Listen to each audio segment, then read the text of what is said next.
Speaking to you tonight from behind the resolute desk in the Oval Office. In this sacred space, I'm surrounded by portraits of extraordinary American presidents.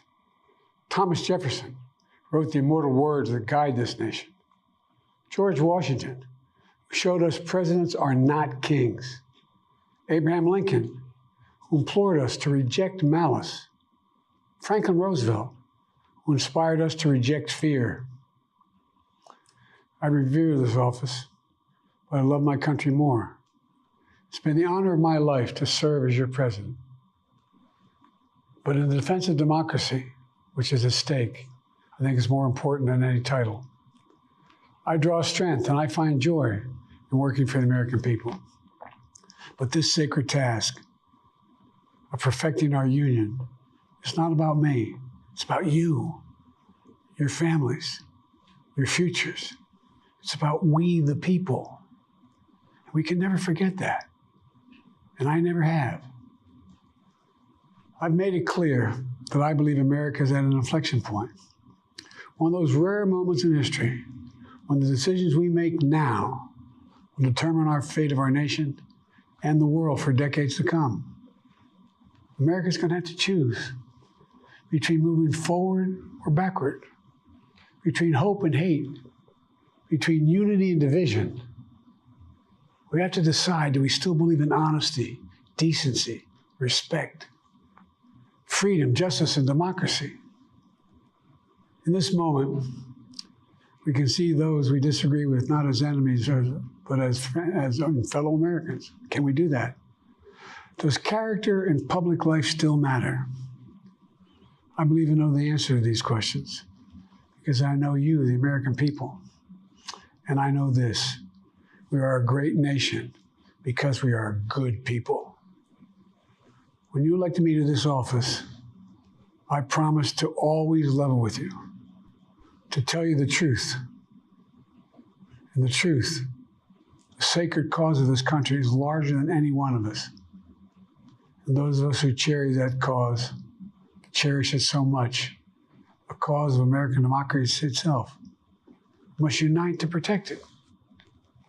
You know, in recent weeks, it's become clear to me that I need to unite my party in this critical endeavor.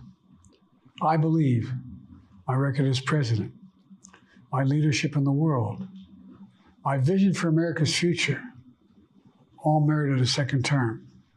But nothing can come in the way of saving our democracy. That includes personal ambition. So I've decided the best way forward is to pass the torch to a new generation.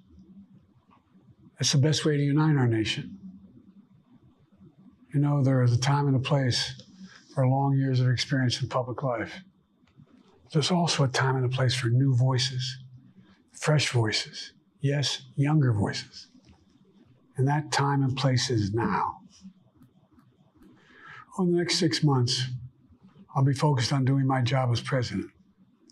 That means I'll continue to lower costs for hardworking families, grow our economy. I'll keep defending our personal freedoms and our civil rights, from the right to vote to the right to choose. I'll keep calling out hate and extremism. Make it clear there is no place in America for political violence or any violence ever, period. I'm going to keep speaking out to protect our kids from gun violence. Our planet from climate crisis is the existential threat.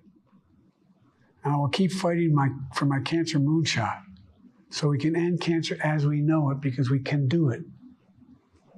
And I'm going to call for Supreme Court reform because this is critical to our democracy, Supreme Court reform. You know, I will keep working to ensure America remains strong, secure, and the leader of the free world. I'm the first president in this century to report to the American people that the United States is not at war anywhere in the world. We'll keep rallying a coalition of proud nations to stop Putin from taking over Ukraine and doing more damage. We'll keep NATO stronger, and I'll make it more powerful and more united than any time in all of our history. I'll keep doing the same for our allies in the Pacific. You know, when I came to office, the conventional wisdom was that China would inevitably surpass the United States. That's not the case anymore. And I'm going to keep working to end the war in Gaza, bring home all the hostages, and bring peace and security to the Middle East and end this war. We're also working around the clock to bring home Americans being unjustly detained all around the world. You know, we've come so far since my inauguration. On that day, I told you, as I stood in that winter, we stood in a winter of peril and a winter of possibilities. Peril and possibilities. We were in the grip of the worst pandemic in the century, the worst economic crisis since the Great Depression, the worst attack on our democracy since the Civil War. But we came together as Americans, and we got through it. We emerged stronger, more prosperous, and more secure. Today, we have the strongest economy in the world, creating nearly 16 million new jobs, a record. Wages are up. Inflation continues to come down. The racial wealth gap is the lowest it's been in 20 years. We're literally rebuilding our entire nation, urban, suburban, rural, and tribal communities. Manufacturing has come back to America. We're leading the world again in chips and science and innovation. We finally beat Big Pharma after all these years to lower the cost of prescription drugs for seniors. And I'm going to keep fighting to make sure we lower the cost for everyone, not just seniors. More people have health care today in America than ever before. And I signed one of the most significant laws helping millions of veterans and their families who are exposed to toxic materials. You know, most significant climate law ever in the history of the world. The first major gun safety law in 30 years. And today, the violent crime rate is at a 50-year low. We're also securing our border. Border crossings are lower today than when the previous administration left office. I've kept my commitment to appoint the first Black woman to the Supreme Court of the United States of America. I also kept my commitment to have an administration that looks like America and be a president for all Americans. That's what I've done. I ran for president 4 years ago because I believed and still do that the soul of America was at stake. The very nature of who we are was at stake. And that's still the case. America's an idea. An idea stronger than any army, bigger than any ocean, more powerful than any dictator or tyrant. It's the most powerful idea in the history of the world. That idea is that we hold these truths to be self-evident. We're all created equal, endowed by our Creator with certain inalienable rights: life, liberty, pursuit of happiness. We've never fully lived up to it, to this sacred idea, but we've never walked away from it either. And I do not believe the American people will walk away from it now. In just a few months, the American people will choose the course of America's future. I made my choice. I've made my views known. I'd like to thank our great Vice President, Kamala Harris. She's experienced, she's tough, she's capable. She's been an incredible partner to me and a leader for our country. Now the choice is up to you, the American people. When you make that choice, remember the words of Benjamin Franklin hanging on my wall here in the Oval Office, alongside the busts of Dr. King and Rosa Parks and Cesar Chavez. When Ben Franklin was asked, as he emerged from the